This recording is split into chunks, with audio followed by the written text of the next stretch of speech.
দেখুন কতটা অভিনব পদ্ধতিতে চায়নার মানুষ তাদের দেশের স্পেশাল মাটি ব্যবহার করে হাতের তৈরি চীনামাটির বিভিন্ন জিনিস তৈরি করেন। এর জন্য তারা এমন পাথর বিভিন্ন স্থান থেকে সংগ্রহ করে নিয়ে আসেন। সেখান থেকে সাদা রঙের পাথরগুলো বাছাই করে এমন বিশেষ ধরনের পাত্রে তুলে রাখেন।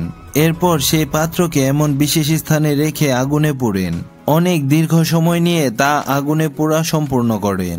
এরপর সেখান থেকে পাথরগুলোকে তুলে একটি ঢেকির উপর রেখে ধান ভাঙার স্টাইলে পাথরগুলোকে গুঁড়ো করেন। খুব ভালোভাবে মিহিন করে সেই গুঁড়োগুলোকে একটি পাত্রের উপর রেখে এরপরে হাত ব্যবহার করে সেই গুঁড়োগুলোকে আরো ভালোভাবে মিহিন করেন। এরপর এর মধ্যে পানি নিয়ে ভালোভাবে মিশিয়ে এর উপর থেকে পানিগুলোকে আলাদা পাত্রে ঢেলে একদিনের জন্য রেখে দেন। এরপর কতগুলো কাঠ একটি স্থানে রেখে আগুনে পুড়ে এর ছাই তৈরি করেন।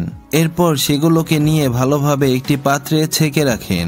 এরপর এর উপর পানি ঢেলে ভালোভাবে মিশিয়ে নেন এবং আরো একবার ছেঁকে সেগুলোকে একদিনের জন্য রেখে দেন। 24 ঘন্টা পর সে পাথরের পানিগুলো উপর থেকে হালকা করে ফেলে দেন। এরপর নিচে জমে থাকা পাথরের গুঁড়ো একটি কাপড়ের উপর এভাবে রেখে ভালোভাবে বেঁধে কয়েক ঘন্টার জন্য ঝুলিয়ে রাখেন এবং সেই একই প্রসেস ব্যবহার করে ছাইয়ের পানিগুলো উপর থেকে ফেলে নিচে জমে থাকা ছাইগুলোকে একটি কাপড়ের মধ্যে ভালোভাবে বেঁধে এর পাশে ঝুলিয়ে রাখেন।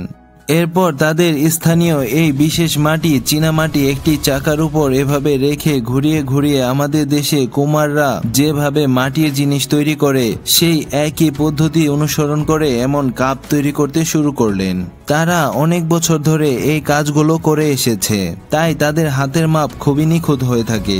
কাপগুলো তৈরি করা হয়ে গেলে সেগুলোকে একটু শুকিয়ে নেন। এরপর আবার চাকার উপর রেখে এমন লোহার যন্ত্র ব্যবহার করে কাপগুলোকে পাতলা করা হয় ও এর উপর ডিজাইন তৈরি করা হয়, যা দেখতে খুবই সুন্দর দেখায়। এরপর সেই কাপগুলোর নিচে তাদের লোগো তৈরি করেন, যা সবগুলো কাপের উপর দিয়ে যেতে হয়। এরপর তা 24 ঘন্টার জন্য রেখে দেওয়া হয়। কাপগুলোকে সেখান থেকে তুলে এমন গোলাকৃতির এক ধরনের বিশেষ পাত্রে রেখে এমন ঘরের মতো দেখতে বিশেষ চুলায় একটির উপর আরেকটি বসিয়ে এমন ঢাকনা ব্যবহার করে আটকে দেওয়া হয়। এরপর চুলা ধরিয়ে একটি নির্দিষ্ট সময় পর্যন্ত সবগুলোকে পোড়া হয়। এই সুযোগে পাথরের গুঁড়ো ও যে ছাইগুলো রেখে দেওয়া হয়েছিল সেগুলোকে বের করা হয়। তা ভালোভাবে ওজন করে একটি পাত্রে রাখেন।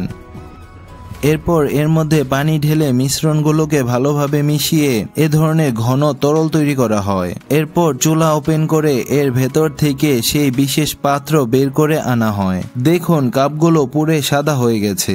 এরপর সেগুলোকে ভালোভাবে পরিষ্কার করে এমন যন্ত্র ব্যবহার করে সেগুলোকে তরলের মধ্যে ভালোভাবে চুবিয়ে তোলা হয়। এরপর কয়েক সেকেন্ড আগুনের উপর এভাবে রেখে শুকাতে দেওয়া হয়।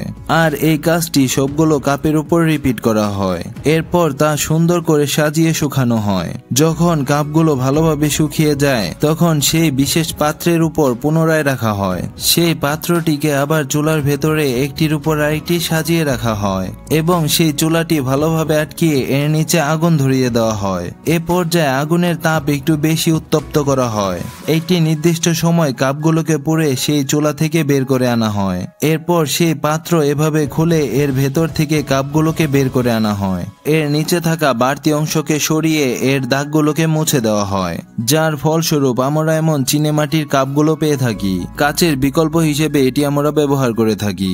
আর এই কাপগুলো বিক্রি করে তারা অনেক টাকা উপার্জন করেন।